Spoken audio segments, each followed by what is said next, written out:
So the great man of soccer, King Pele, passed away yesterday. He was born October 23rd and he died yesterday, December 29th, people. Died from cancer and he was 82 years old. So much can be said about this great man who, when he entered the world of soccer and he got his opportunities, he worked hard and he made it possible for many, many young men. He brought the game of soccer to America and he explained it to America. And in the New York Times today, we have these words from Laurie Mifflin. She said, or he said, Pele, he was a global face.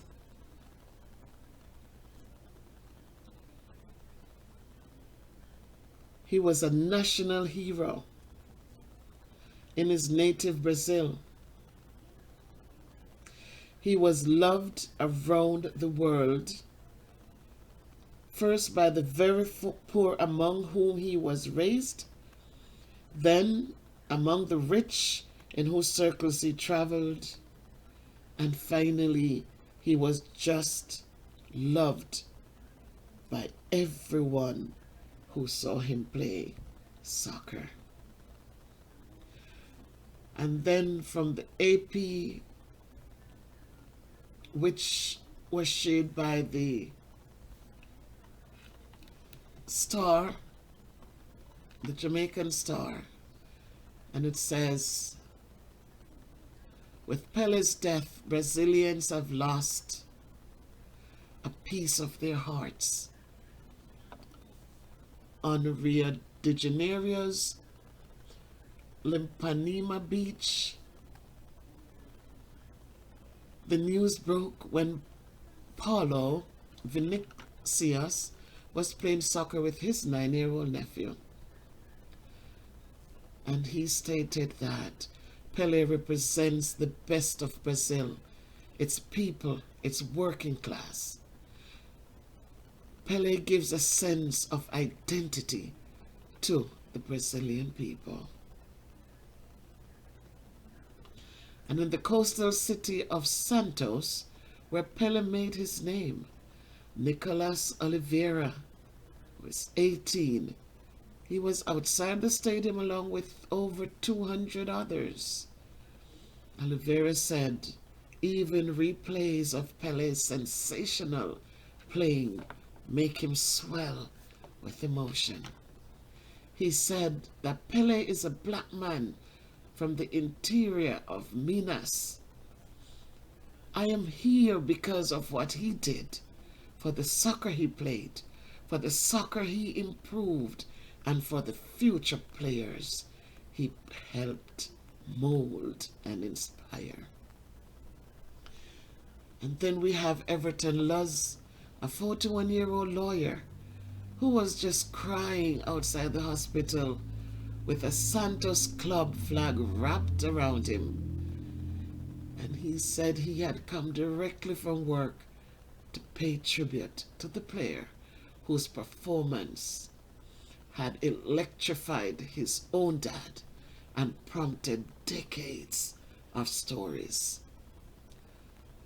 Luz recounts those stories to his own 2 children and shows them videos of the idol.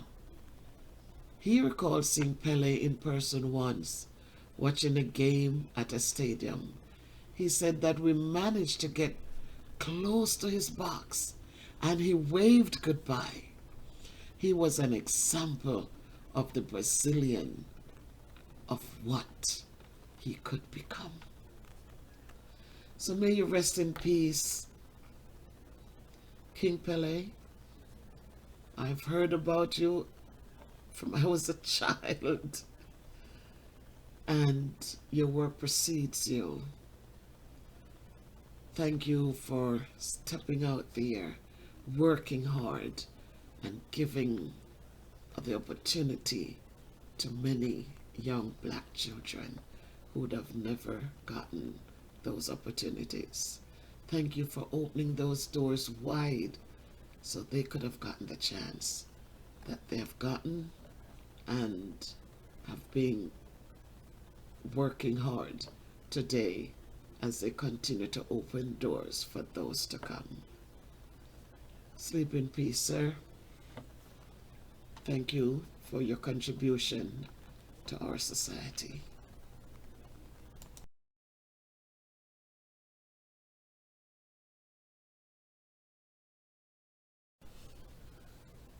So, on Wednesday, December 21, we have Usain Bolt, Jamaica's 8-time Olympic gold medalist, who was honored with the Lifetime Achievement Award at BBC Sports Personality of the Year. Bolt, who is now 36, is the fastest sprinter in history, and he retired in August 2017 as a 19-time global champion. Go Usain! He was crowned Olympic 100 meters and 200-meter champion at 3 successive games: Beijing 2008, London 2012, and Rio de Janeiro in 2016. Usain Bolt told the BBC Sport that he's living proof that if you work hard, you can get anything you want. He also stated that one thing my dad taught me was if you want something, work hard for it. He showed me by working hard to provide for me, my mom, and my sister. So when he told me, I believed it. He says just be focused and work towards it. So we know that Bolt is widely recognized and acknowledged as the greatest sprinter of all time, the only athlete to win both the 100 meters and 200 meters at 3 consecutive Olympics, clocked his enduring world record 100-meter time of 9.58 seconds at the 2009 World Championships in Berlin. And he also still holds the 200-meter world record of 19.9 seconds, which he set 4 days after his 100-meter record in Berlin.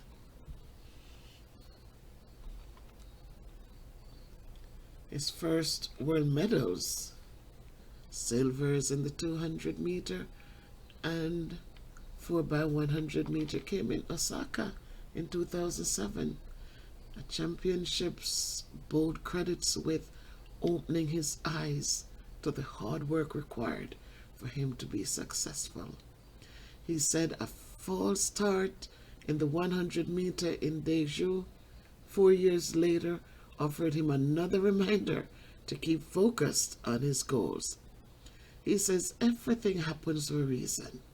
I could have gone to Daegu and won, and then false started at the Olympics. It reminded me to stick to what I knew. It kept me focused and kept me going. So tonight I say congratulations, Usain. I am proud of you. I'm proud to be part from the parish that you hail from, beautiful Trelawney in Jamaica. I am also proud to know that my daughters, even though you might not remember them, they were with you at the William Knibb Memorial High School. They probably stood in front of you in a class because they were both class prefects at the time that you attended William Knibb. So thank you for representing Jamaica to the world and to be consistent in the work that you do. Now that you're retired, you're still doing great things. Keep up the good work. Thank you for all that you do, sir. And may blessings continue to be abounded upon you. Onward and upward, we say.